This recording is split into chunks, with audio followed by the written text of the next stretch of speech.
Johnny Altinger was excited for his first date, but he didn't know that he was stepping into a meticulously staged kill room straight out of a horror movie.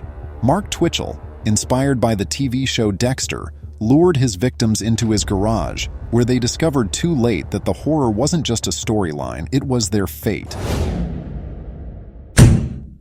Mark Andrew Twitchell was born on July 4, 1979, in Edmonton, Alberta, Canada.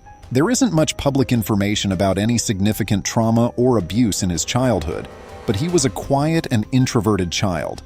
From a young age, he showed a deep interest in films and storytelling, and he was particularly interested in science fiction and fantasy.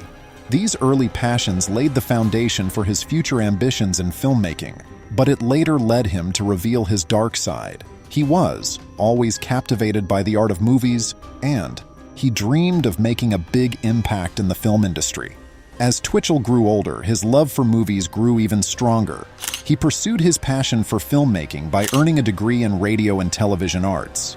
Despite the struggles he faced in establishing himself, he directed a few low-budget films. However, none of these efforts brought him the success or recognition he had hoped for. In 2001, Twitchell met a woman named Megan Castorella through an online dating site. After only a few months, the couple got married. But Megan soon realized something wasn't right with Twitchell. She noticed that whenever he admired a character from a movie or book, he would try to become like them, almost losing himself in these fantasy worlds. Megan also said that Twitchell was a compulsive liar and had disturbing fantasies. So their marriage began to fall apart, and they divorced in 2005. He just asked me if I ever thought about killing someone. Well, I said sure. I mean, everybody sometimes gets angry enough. They have those thoughts, but you don't act on them because it's not the right thing to do. And then he's proceeded to say that, well, I have. And I've thought about finding a homeless person, and so people wouldn't be able to really know who they were or connect it, so. Twitchell didn't stay single for long. He returned to online dating and soon met a woman named Jess. The two got married in 2007, and they had a daughter in 2008. In 2007, the same year he got married, he directed Star Wars: Secrets of the Rebellion, a fan-made prequel to Star Wars Episode IV: A New Hope. Though the film had some success, this achievement would later be overshadowed by a much darker chapter of his life. A year later, in 2008, Twitchell directed House of Cards, a short film that would eerily mirror the real-life murder he was about to commit. This film gained attention after his arrest because it was so similar to the setup of the murder he committed. Twitchell's interests took an even darker turn when he became obsessed with the American TV series Dexter, which follows a forensic expert who secretly operates as a serial killer, targeting criminals who escape justice. Finally, Twitchell's deep obsession with Dexter Morgan became more than just fandom. He went so far as to create a Facebook page under the name Dexter Morgan, and on the page, he would post about the show, pretending to be the character himself.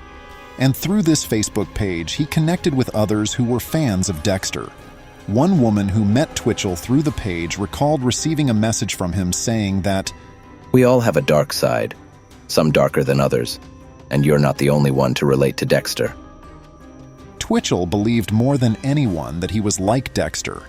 He lived under the shadow of his obsession, and no one, not even his wife, could have known how far it would take him.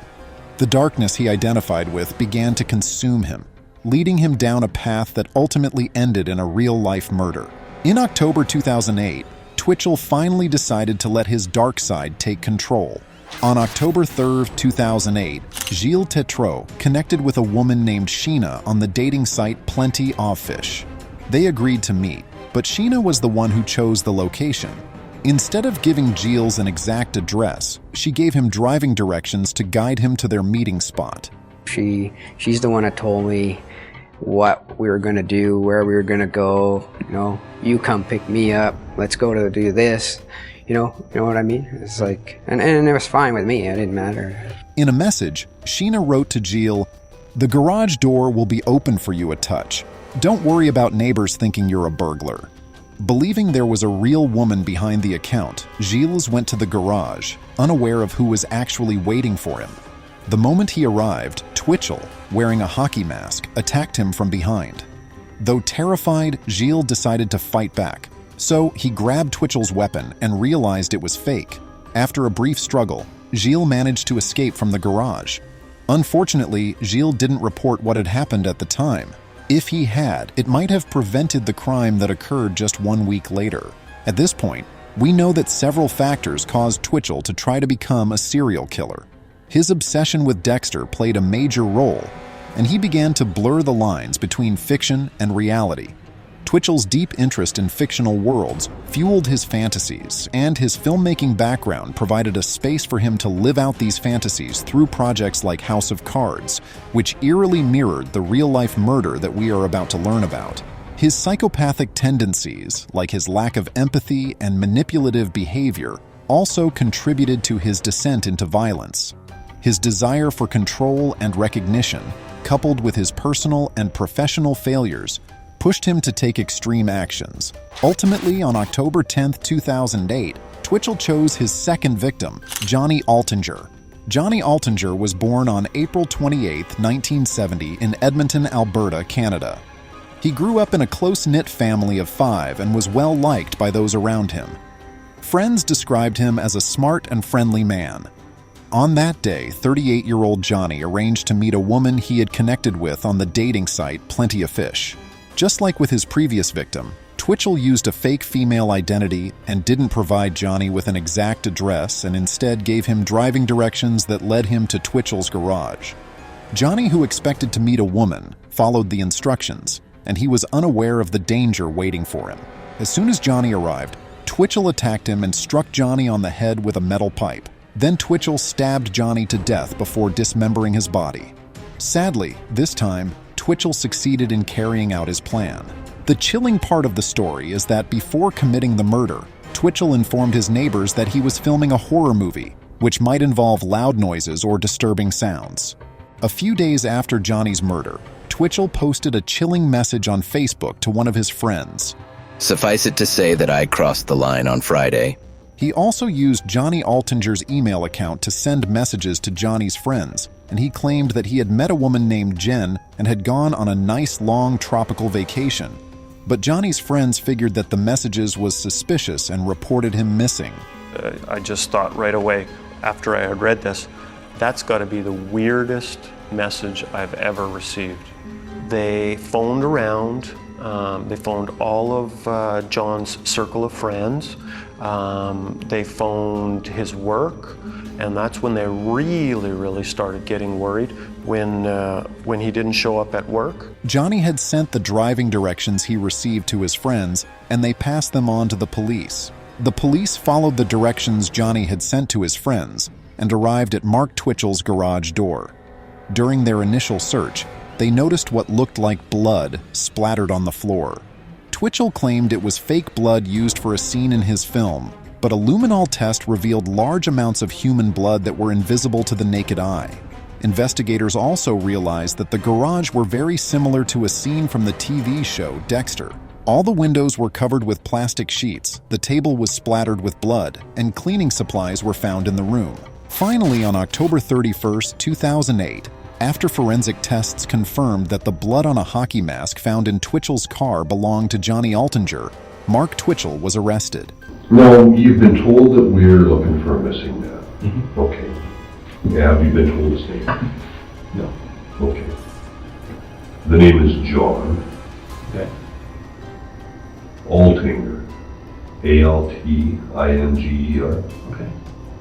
Does that name ring a bell to you or mean anything to you? No. Never heard it before? No.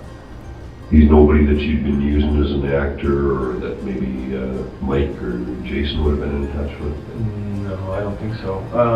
I don't know if Mike or Jay know him, but nothing that in terms of casting or production crew or anything like that. No? No. Not a worker, not an employee you've heard about? No. No. Twitchell tried to explain his actions by claiming he was filming a project called House of Cards, a story about men who were lured to a garage and murdered. He said he had planned to release the men he attacked so that when his film premiered, they would come forward to the media and help promote it, making the film famous. Twitchell's story was suspicious and strange, but it wasn't nearly as shocking as what the police later found on his computer. They discovered a deleted file titled SK Confessions. Twitchell insisted it was just a script, but authorities believed SK stood for serial killer, and that the document was a detailed account of Twitchell's real-life crimes. Mark Twitchell wrote in the document, "This story is based on true events. The names and events were altered slightly to protect the guilty. This is the story of my progression into becoming a serial killer." He also described details about a kill room, a steel drum for body parts, and weapons like a fillet knife, butcher knife, and serrated saw for bones. Hey Mark, are we beating a dead horse here, or are you going to tell us where the body is? Simple question, Mark. Can't you answer that? I think we've been pretty decent with you. You can at least give us an answer on that. Our investigation is impeccable. Our evidence is flawless. Evidence speaks for itself, as I said. The only piece of the puzzle that's missing is returning Johnny Altinger to his family. The decent thing to do. What's interesting, we pull up to all these people today beside red lights, and they have no idea what you've just done. That you're the guy that wanted to be a serial killer but got caught on his first kill. No idea. Kind of ironic. See that? Take a look at those windows right there. See how easy it is for the neighbors to see who's doing it? See that? See that there? Beautiful view coming from the neighbor's house, either side. See who's doing this. Too easy. Way too easy, Mom. Bring back any memories? You want to tell us where the body is now? Get this over with, get you back to the station. After hearing about Twitchell's arrest, Gilles Tétrault came forward to speak with the police, and much of what he described matched the content of the SK Confessions document. He must have grabbed me, and we started struggling. Oh, and I'm guessing during this, that's when I'm like, okay, I gotta try to fight. And that's something I missed, actually. I tried punching him too, but I was so weak.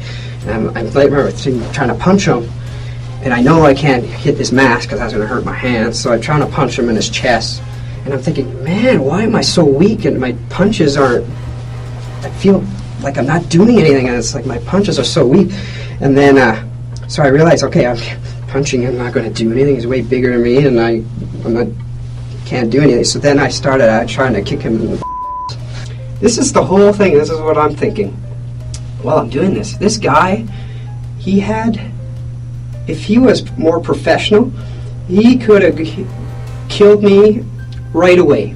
So you're now trying to punch him, you feel weak, you're trying to kick him, you're not connecting. Yeah, that's when he goes, well, since you're not cooperating, this is the way it has to be now. And then he starts punching me in my left side of my face. See, now this is weird because I'm facing this way. He pulls the gun out again, and for some, I think because I grabbed the gun, somehow we maneuvered. We were struggling again, and I'm trying to break the gun, right? So we're struggling, and somehow I ended up this way again, struggling with this gun, and he's here back at the door. Okay, so because I just remember the door being there, and then I'm just trying to break this gun because this is. I know it's plastic, and I know if I... What's he doing? He's yelling at me because he doesn't want me touching his gun. Twitchell confessed to the murder of Johnny Altinger, but insisted that Johnny became enraged when he realized the date was a trap, and then attacked Twitchell first. So he had to kill Johnny in self-defense. Twitchell even told the police where to find Altinger's body, which had been dumped in a sewer drain. I'm just trying to find out the why behind it. Why this happened, what turned it to make you do something like this.